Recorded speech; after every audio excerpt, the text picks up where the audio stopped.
Hey friends, have you ever felt like you're lost in a forest of debt advice, where every direction seems to lead you further astray? Well, today we're gonna find our way out together. Looking at the thought leaders in the space, we've got Dave Ramsey in one corner, telling us to stay as far away from debt as we possibly can. Scorched earth lifestyle. Sell so much stuff the kids think they're next. Take 16 extra jobs. Put the cat on Craigslist. We're getting out of debt. And on the other side, there's Robert Kiyosaki, whispering about the treasures we can find if we're brave enough to take some calculated risks. And every month, 6,500 houses put money in my pocket. My people who live in them love me and all this because they have a place to live. But all of this comes from debt. Sun Tzu, the legendary strategist, once said, "Know yourself and know your enemy, and you will never be in peril." Wise words. So in this video, we won't just be exploring the territories of good and bad debt, because that's not enough. We're also going to meet their quirky relatives, good bad debt and bad good debt, and uncover the secrets to taming each one.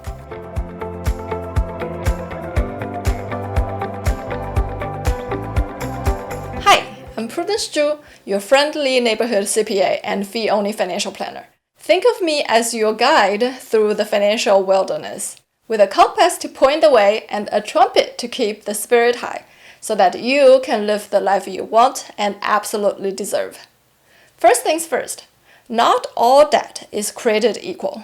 Good debt is like when you invest in something that will grow in value or generate long-term income. Like a home mortgage, unless you bought a mansion, in which case different story, or student loans for a degree that amplifies your earning potential. To illustrate, according to the US Bureau of Labor Statistics in 2022, the median weekly earnings for someone with a bachelor's degree is about $1,432 compared to $853 for individuals with only a high school diploma. Over a lifetime, this could translate into a difference of over $1 million in earnings. Specifically, degrees in fields like engineering, computer science, or healthcare often lead to higher paying jobs right out of school, making the ROI, which stands for return on investment, even higher. On the other extreme, we've got bad debt. This is for things that quickly lose value and do not generate long-term income. And the interest rate also happens to be much higher. Things like credit card debt from that shopping spree you might regret, or that loan you took out for a jet ski. Unless you're starting a jet ski rental business, then maybe you're onto something. Do you know that if you're paying 20% interest on your credit card debt, in less than 4 years, you'll have paid double what you originally owned? So, quick rundown. Good debt is like investing in seeds for a money tree. It grows over time. Lenders get this, so they give you lower interest rates. Bad debt, on the other hand, is like splurging on a fancy dessert with borrowed cash. It's gone before you know it, and you're left paying the tab. Now, what about good bad debt and bad good debt? The deciding factor is the cost. If both the interest rate of the debt and financial reward of the debt is low, it's good bad debt. For example, a car loan. If you buy a new car, it loses value the moment you drive out of the dealer's parking lot. However, you can easily trade it in, and the manufacturer usually provides you incentive to buy in the form of lower or zero interest financing. And a more advanced version of good bad debt that rich people use is the securities-backed line of credit. Here's how it works. Instead of selling assets, they borrow against them to pay for a luxurious lifestyle. They use the stocks they own as collateral to get a low-interest loan.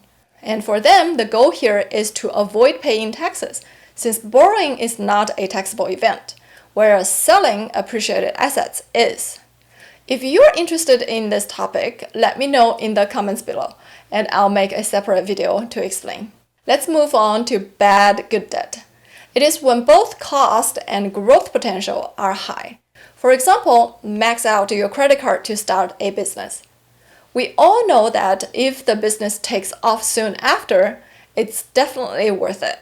However, if it doesn't work out as planned, you'll end up jobless with growing debt because the interest cost will multiply very quickly. Case in point, my friend Levi, the brain behind electric e-bikes, used to swipe his credit card to jumpstart his electric bike dream. Sounds risky? Absolutely. But he had a clear vision, and equally importantly, he had a plan B. If the prototype didn't get any market traction, he had a backup strategy to cover his, assets. In just 3 years, by 2022, Lectric's income reached an impressive 150 million. Incredible, right? But before you start daydreaming about your own empire, remember, Levi's leap into bad good debt could have easily spiraled into pure bad debt if the business flopped or took too long to grow. It was a daring dance on a financial tightrope, but with vision, guts, and a plan B in his pocket, he turned it into a golden ticket. So if you're thinking of taking a similar leap, always make sure you've done your calculations and prepared a safety net. Alright folks, if you're still with me, hats off to you. But now it's payoff time. Let's pivot from understanding debt to mastering the art of strategizing our debt portfolio.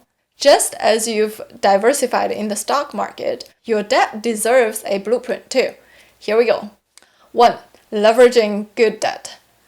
It can help amplify your returns and accelerate your financial journey. Imagine you've got your eyes on a house worth $500,000 and its value goes up by 10% or $50,000 in a year. If you paid full price in cash, you'd earn a 10% return. Not bad, right? By the way, I'm ignoring the selling cost here for simplicity. And let's stir the pot a little bit. What if you only chipped in $100,000, that's 20% down payment, and borrowed the rest? Now, that $50,000 increase in value gives you a 50% return on just your part of the investment. That's like putting in $1 and getting back 50 cents more. And even if you deduct the interest cost on your loan, as long as the interest rate is under 10%, your return would be higher than if you paid full in cash. This magic trick is thanks to what's called leveraged return, which basically means using low-cost debt to get higher return. This is a strategy you can use to amplify your return. So remember, borrowing money wisely isn't all that bad. It can be a savvy sidekick on your financial journey. 2. Avoid bad debt. I fully understand life happens. Cars break down, medical emergencies sneak up, and sometimes you just need that therapeutic shopping spree. But here's the kicker. Putting all those surprise expenses on a credit card without a payback plan? That's where we dive into dangerous waters, knowing there are underlying rocks. So what's the game plan? First off, tuck away some money for those rainy days. Yes, we're talking about an emergency fund. Trust me, you'll sleep way better at night. And for those big ticket dreams, like the beach getaway or that gorgeous handbag, start a little savings fund just for them. When the time comes, you can live it up without that shadow of debt looming over your fund. The bottom line, plan, save, then spend. It's that simple. 3. Minimize good bad debt. Limit that tricky good bad debt, especially when eyeing a new car or starting a small business. Think about it like this. Snagging a certified pre-owned car is like grabbing a second-hand fashion. It's got all the charm, but with a sweet discount. If you're starting a traditional business, cost control is the key to survival and success. Utilize those SBA loans and keep that bootstrapping mindset and resourcefulness going, even as your dream grows bigger. 4. Be cautious of bad good debt. When interest cost gets high, you really need to think about your cost to invest, or should I say, the cost of failure. Maybe test out the market demand before investing in any equipment, talent, or space. There are always alternatives, such as renting or co-owning, to lower your cost while testing the water. Make sure whatever you are investing in can catch up quickly with your interest cost. And never buy into an empty promise. Because if the value is not there, what you think is a bad good debt would quickly turn into a pure bad debt. Just as diversifying investment lowers the risk of your portfolio, having a strategy for your debts is also paramount. Alright, time for a quick rewind. Good debt, it's like finding a goose that lays golden eggs. Low maintenance with high returns. Say yes please. Bad debt, imagine stepping in gum on a hot day. Sticky, annoying, and hard to get rid of. Run away from it. Good bad debt, it's like buying off-brand cereal. Cheaper but serves the purpose. And it leaves you room for more exciting things. Bad good debt, it's like betting on a unicorn in a horse race. Could be magical, but make sure you've got a backup plan. And my respect to Levi for having his and making it fly. Regardless of which debt you are dealing with, just remember strategy is key. Get to know debt, make it your friend, and let it work for you.